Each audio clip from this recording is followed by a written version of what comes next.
coronavirus is an extremely serious and life-threatening issue. मुझे corona का test कराने में 2 रोज़ लगे, मुझे कोरोना की टेस्ट मिलने में 3 रोज़ लगे। ये 5 रोज़ मेरी ज़िंदगी का एक अजीब तजर्बा था कि बंद कमरे में किस तरह 3 दिन गुजारे। उन 3 दिनों के दौरान जो लोग मुझसे प्यार करते थे उनकी मुझे कितनी कॉल्स आईं। मैं खुद वो ये सोच कर परेशान हो गया कि अल्लाह ना करे कि मुझे कुछ हो तो फिर मेरे जो दोस्त अहबाब हैं उन पर क्या गुजरेगी। मेरा नाम संजय साधवानी है। मैं गुज़श्ता 8 साल से शोबा सहाफ़त से वाबस्ता हूँ। क्योंकि मेरा पॉलिटिकल जर्नल रिपोर्टर हूँ तो हमें जब इल्म में आया सईद गनी में कोरोना वायरस की तस्दीक हुई है और सईद गनी के बकौल उनमें कोई कोरोना की अलामात नहीं है। जब उन्होंने टेस्ट कराया तो उनमें कोरोना मुस्बत आया। हमारे आफिस और मेरे घर वालों की भी यही राय थी कि मुझे कोरोना का टेस्ट कराना चाहिए, क्योंकि जो मुख्तलिफ वज़ीर आला हाउस में इजलास हुए, प्रेस ब्रीफिंग्स हुई, वो हमने कवर की थी। और सईद गनी के साथ मैंने हर कोरोना का मुस्बत टेस्ट उनका आने से कुछ ही दिन पहले उनके साथ एतलाइव भी किए थे।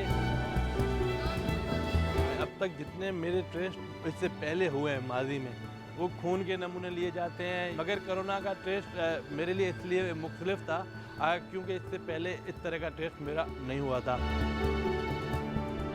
आपको एक बेड पर लेटाया जाता है, उसके बाद आपके जो तकिया है वो आपकी कमर के दरमियान रखा जाता है और आपका बैलेंस किया जाता है। टेस्ट के दौरान वो एक तारनुमा चीज़ होती है जो नाक के अंदर डाली जाती है।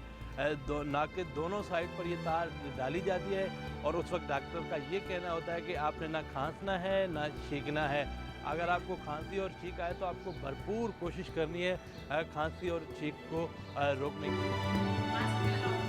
यहाँ पर जहाँ टेस्ट जिन अस्पतालों में हो रहे हैं वहाँ पर एक ही बेड पर 50-50 मरीज़ों के टेस्ट किए जाते हैं। उसमें ये एक खौफ ज़रूर था कि यार अगर मुझसे पहले कोई बंदा उसी बिस्तर पर लेट कर अगर टेस्ट करा कर गया है तो मुझ में अलग अलामात ना हुई और उसमें वायरस है और वो वायरस अपने बेड पर छोड़ कर जाता है या उन चादर उस तकिए पर वो वायरस मुंतकिल हो जाता है और वो वायरस उनसे मुझे ना लगे, मुझे ये खौफ था। मैंने खुद को 3 रोज़ तक क्वारंटीन किया। जब 3 रोज़ के बाद मुझे रिज़ल्ट मिला वो अल्हम्दुलिल्लाह मनफी था और मैंने उसके बाद एक रोज़ छोड़ के मैंने अपने काम का दोबारा आगाज़ कर लिया और मैं अल्हम्दुलिल्लाह फील्ड में हूँ।